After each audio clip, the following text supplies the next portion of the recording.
and welcome once more to the Whitehall Theatre. And when I'm not chasing around the stage in Chase Me Comrade, the current farce on Here Every Night, I'm generally sitting in my dressing room with my feet up. And one of my favourite souvenirs on the dressing room wall is this menu, which is closely tied up with tonight's television farce, Rookery Nook.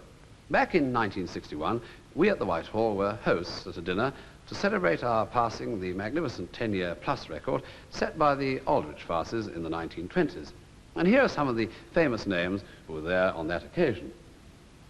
Ray Flynn, Winifred Shotter, Robertson Hare, and of course, Ben Travers, who wrote many of those laughter shows, including four which we've already presented on television: Cuckoo in the Nest, Thark, Cup of Kindness, and Plunder. But tonight we're presenting perhaps the most famous of all Ben's farces, Rookery Nook, which we're playing in its original period of 1926. Now, Rookery Nook is the name of a seaside holiday house, so let's not forget our buckets and spades and go over there right away.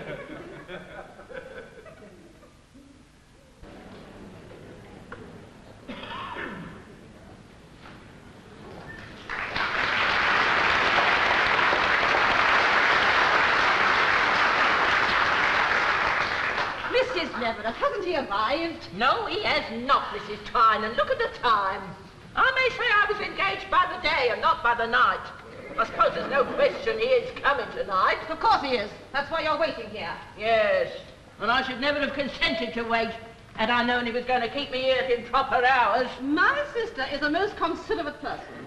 Is it her fault my mother was taken ill at the last moment? I'm not saying... Yes, you are. My sister did the only possible thing. Stayed and looked after my mother. Madam, I'm not making any complaint about your sister, but her husband was coming here alone. It isn't he was coming, he is coming. Well, can't you wait for him, madam, or can't Mr. Twine? Yes, hello, what's that?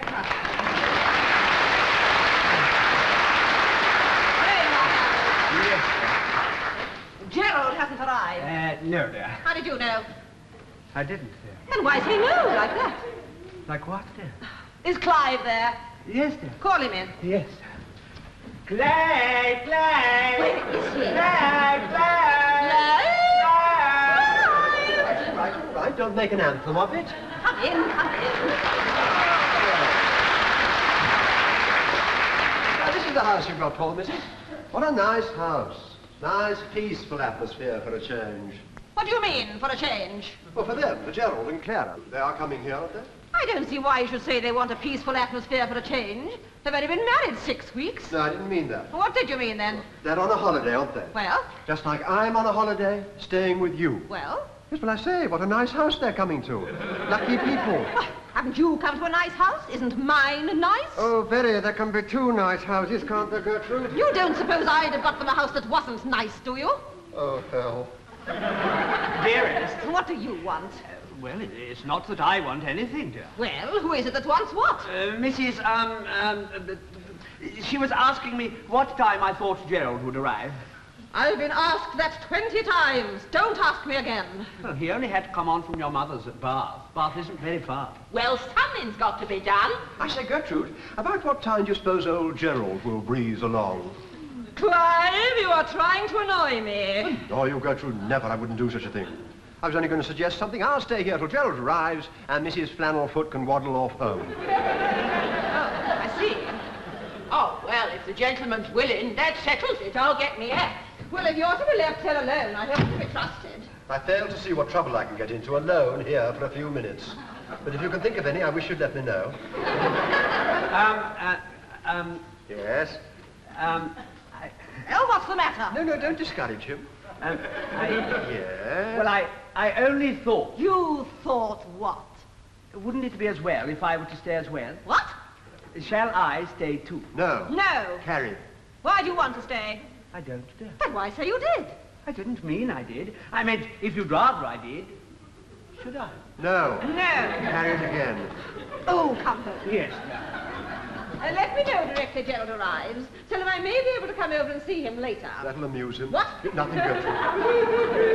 Harold, don't stand there nibbling your straw hat. I'm always telling you about it. Yes. Put it on your head. Yes.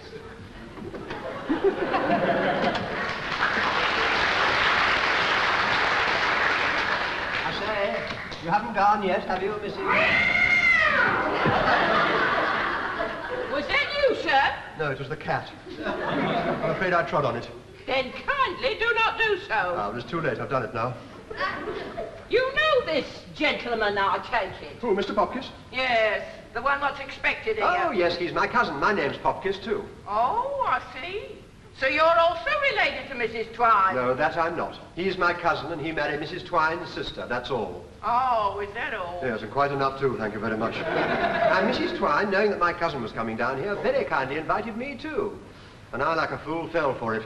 Oh. Yes, well, I know Mrs. Twine's house well enough.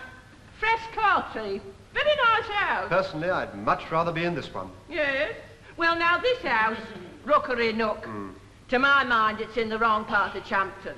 Not for me. Well, I mean, this here Lighthouse Road don't lead anywhere. No, I've noticed that.